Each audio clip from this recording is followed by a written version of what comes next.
Mahir Jalaluddin Hussain is optimistic. He's a building contractor who bids for small government projects, and he's happy to see the old ways of doing business gone. You don't need to pay a single cent here and there. You don't need to know anybody. If you can perform, that's it. The Penang state government introduced open tenders when it took control more than 4 years ago. Not a new idea, but uncommon enough in Malaysia. Our experience in the last 4 years, when you run a clean government, you really save a lot of money. In just 4 years, the opposition-run state of Penang has managed to reduce its debt and turn a budget deficit into a surplus. And in the last 2 years, Penang attracted more foreign investment than any other state in Malaysia.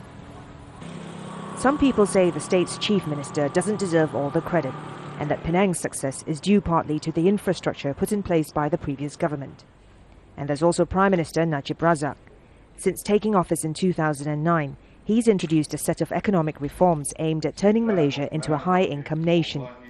A special task force has identified key industries for growth, such as education and healthcare, and approved multi-billion-dollar development projects across the country. As far as I'm concerned, if we make the focus in those areas, we succeed in doing that, that's where the big bucks is gonna take place. The ruling coalition, which has governed the country since independence in 1957, is banking on the reforms to attract voters. But this analyst is skeptical. You know, with the election coming up, parties, political activists need money. And the normal way for Malaysians to get money is but through government contracts. So, you know, there are accusations being thrown to the government that, hang on, the rising cost is because of the election. Even with the reforms, allegations of corruption continue to dog the government.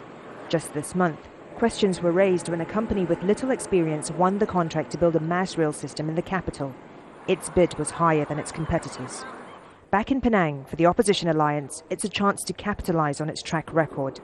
It'll have to, because the next general election is expected to be one of the most closely fought in the country's history. Florence Looi, Al Jazeera, Georgetown, Malaysia.